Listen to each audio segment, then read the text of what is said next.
तो बेटा आज हम अपना बहुत सिंपल सा चैप्टर शुरू करेंगे जो आपने पहले 9th में भी पढ़ रखा है, बट 9th में आपने थोड़ा सा शॉर्ट में पढ़ा है उसको। अभी 11th में हम क्या करेंगे, उसको वाइड फॉर्म में स्टडी करेंगे। तो हमारा चैप्टर है cell the fundamental unit of life. अब हमारी पूरी बॉडी जो है उसकी शुरुआती सेल से होती है। सेल जो है वो हमारी बेसिक यूनिट है। जितने भी हमारी बॉडी में फंक्शन हो रहे हैं वो किसकी वजह से, किसी सेल की वजह से हो रहे हैं। ठीक है, तो सेल जो है वो क्या है, बेसिक यूनिट है लिविंग की, बेसिक यूनिट ऑफ लिविंग्स, या फिर बोल सकते हैं फंडामेंटल यूनिट ऑफ लाइफ। ठीक है, अब देखो बेटा सेल जो है इसकी स्टडी सबसे पहले किसने की, 9th में सबने पढ़ रखा है कि कॉर्क कैम्बियम पे ही सबसे पहले रॉबर्ट हुक ने 1665 में सेल को डिस्कवर किया था। तो वो चीज़ हम दोबारा से यहाँ पे पढ़ रहे हैं कि सबसे पहले सेल की डिस्कवरी किसने की थी। तो सेल की डिस्कवरी किसने की सबसे पहले, रॉबर्ट हुक ने 1665 में।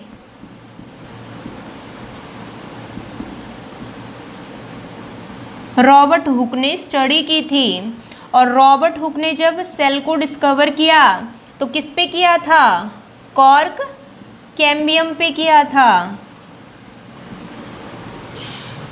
जैसे ये कोई एक प्लांट है, तो रॉबर्ट हुक ने जब डिस्कवरी की थी तो उसने क्या किया, जो ये अपर लेयर जो होती है ट्रीज़ के बाहर, जो अपर लेयर होती है काफ़ी हार्ड होती है, ब्राउनिश एंड ब्लैकिश कलर की आउटर लेयर होती है। तो उसने क्या किया था, इसका एक स्मॉल पीस लिया था और उस स्मॉल पीस से ही सेल को डिस्कवर किया था। जब उसने उस स्मॉल पीस को लिया जिसको हमने कॉर्क कैम्बियम बोला है, आउटर जो लेयर थी उसको, तो उसने उसको कंपाउंड माइक्रोस्कोप में सेट करके उसका स्ट्रक्चर देखा। तो जब इसने उसका स्ट्रक्चर देखा तो स्ट्रक्चर कैसा दिखाई दे रहा था, तो स्ट्रक्चर कुछ इस तरह का दिखाई दे रहा था उसको, कुछ इस तरह के स्ट्रक्चर दिखाई दे रहे थे।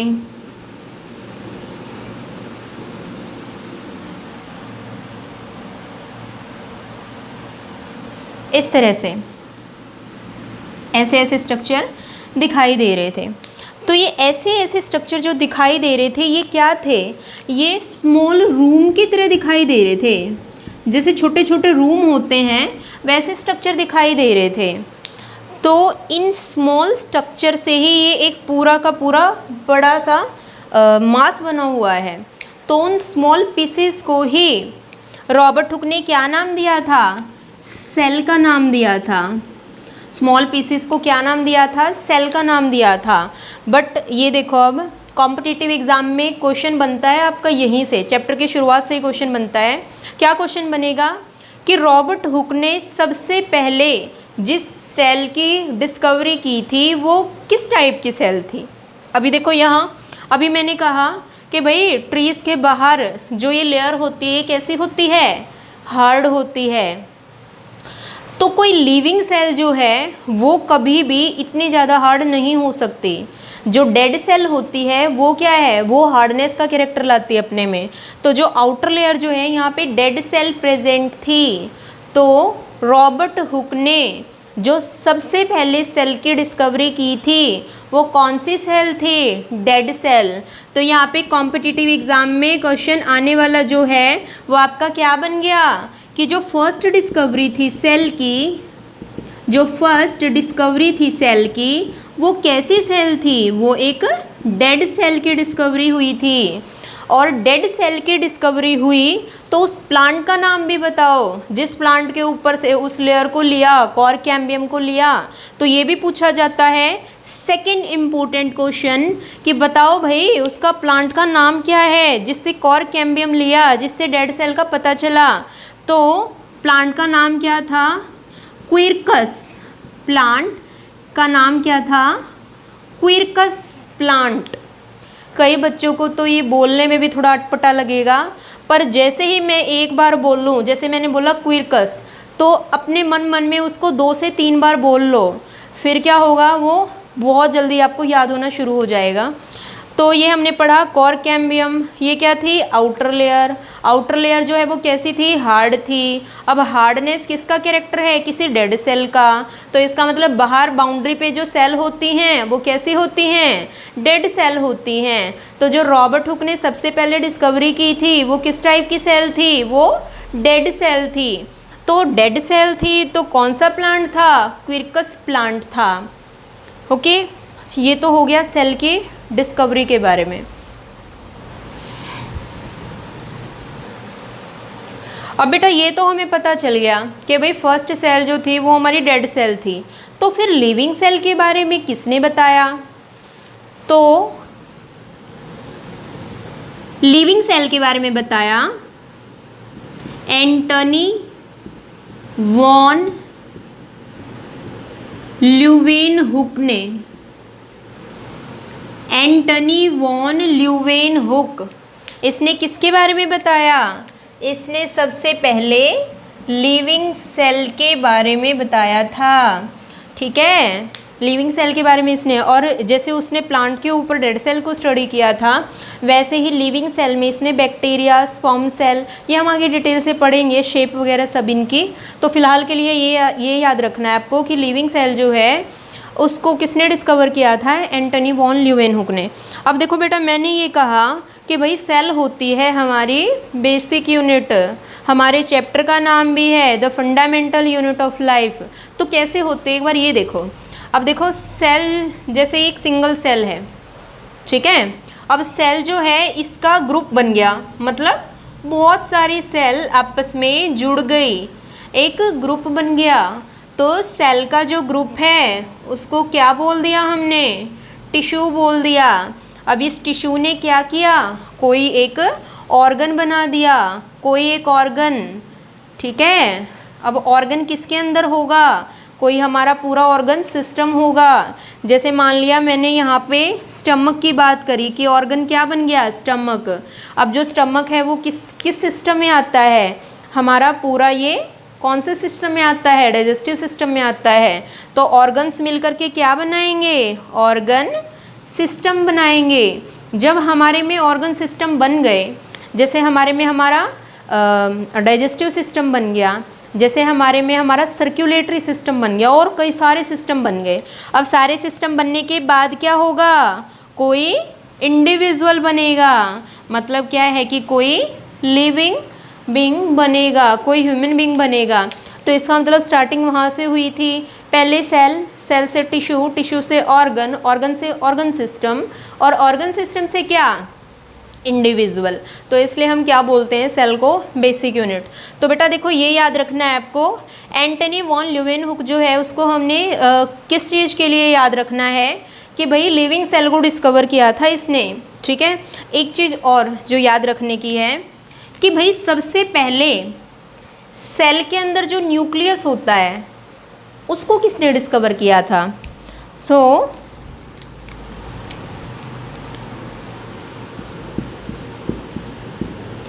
रॉबर्ट ब्राउन ने सबसे पहले किसको डिस्कवर किया, न्यूक्लियस को डिस्कवर किया था रॉबर्ट ब्राउन ने, ठीक है। अब देखो बेटा ये हमने बता दिया डेड को, लिविंग को, न्यूक्लियस को, ठीक है। अब उसके बाद जो एक और इम्पोर्टेंट क्वेश्चन, ये हमारा पेपर के लेवल से भी इम्पोर्टेंट है काफ़ी, और ये हमारा कॉम्पिटिटिव एग्ज़ाम के लेवल से भी इम्पोर्टेंट है। तो ये बहुत इम्पोर्टेंट है, इसको थोड़ा ध्यान से समझना। ये क्या है, ये है theory of cell, theory of cell. अब सेल की थ्योरी क्या है, ठीक है। अब देखो सेल की थ्योरी के लिए दो साइंटिस्ट आए। अब दो साइंटिस्ट जो आए वो कौन कौन से थे, श्लेंडिन एंड श्वान।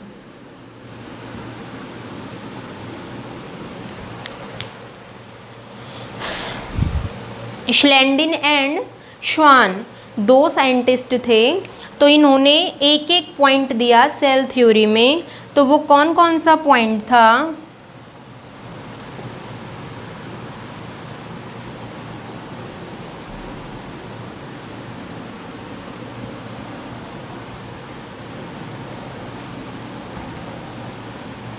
कौन कौन से पॉइंट थे हमारे सेल थ्योरी के? फर्स्ट,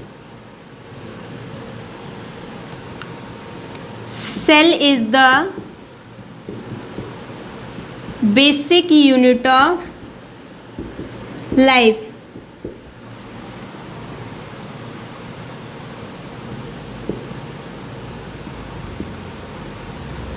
All function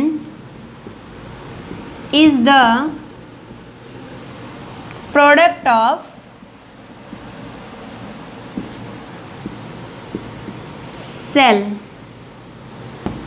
तो ये दो पॉइंट बताए श्लेंडिन ने और श्वान ने. क्या?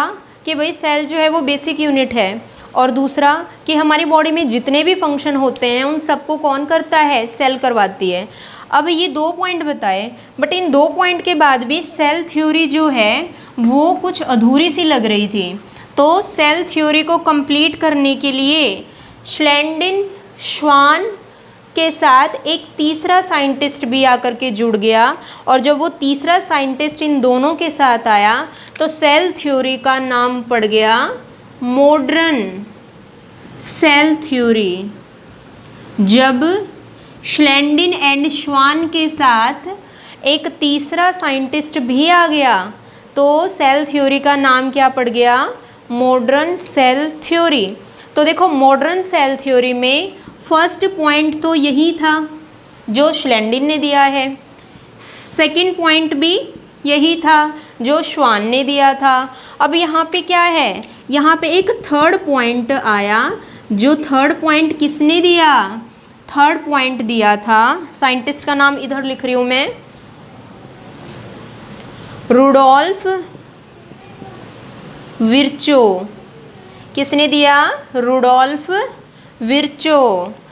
रुडोल्फ विर्चो ने दिया. अब देखो बेटा, इस पे भी कॉम्पिटिटिव एग्जाम में क्वेश्चन बन सकता है कि रुडोल्फ विर्चो जो है इसने मॉडर्न थ्योरी में अपना क्या रोल प्ले किया? तो पहले इसके बारे में थोड़ा सा पता होना चाहिए कि ये एक जर्मन का फिजिशियन था. जर्मनी था ये, और जर्मन में फिजिशियन था, और ये बहुत अच्छा बायोलॉजिस्ट भी था. तो बायोलॉजी के अंदर भी कई सारी चीज़ों पे बड़ा अच्छा काम किया इसने. वैसे क्या था? ये एक फिजिशियन, एक डॉक्टर था. तो रुडोल्फ विर्चो जो है इसने मॉडर्न सेल थ्योरी में क्या कहा कि all cell